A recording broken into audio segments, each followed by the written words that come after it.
જય સ્વામિનારાયણ। સેવાની સરવાણી હવે 7 સમુદ્ર પાર અને ધરતીના ઉદરમાં પહોંચી છે।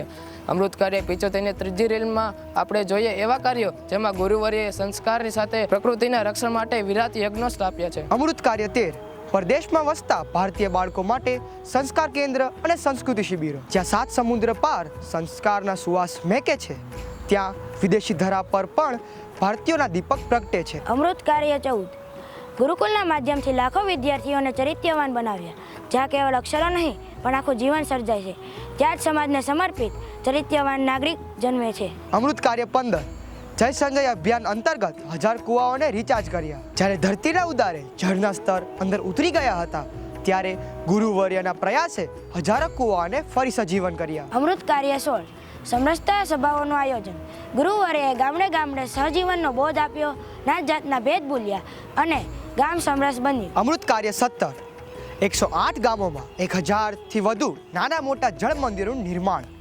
108 ગામોની તરસ મિટાવવા જેને જળના યજ્ઞો માંડ્યા, એવા ગુરુવર્યના પ્રતાપે 1000 જળ મંદિરોમાં અમૃત જળ છલકાવ્યું। અમૃત કાર્ય 18 અનાથાશ્રમોમાં નિયમિત બાળકોના શૈક્ષણિક તથા જીવન જરૂરિયાતોની પૂર્તિ, અનેક નોંધારા અને નિસહાય બાળકોના જીવનમાં શિક્ષણના રંગ પૂરવા ગુરુવર્યના સંકલ્પે અનેક અનાથાલયોમાં બાળકના મુખ ઉપર હાસ્ય ફરી આવ્યું। અમૃત કાર્ય 19 અનાવૃષ્ટિના સમયે કેટલ કેમ્પ દ્વારા પશુ પક્ષીઓને સાર સંભાળ। જ્યારે આ કોરી ધરતી પર પશુ પક્ષીઓ ભૂખ્યા અને તરસ્યા હતા, ત્યારે ગુરુવર્યના જીવદયાના ભાવે પશુધનને નવજીવન અપાવ્યું। સંસ્કારથી સંસ્કૃતિ અને જળથી જીવતર બચાવવા માટે આ 75 કાર્યોની ગાથા હજી ચાલુ જ છે।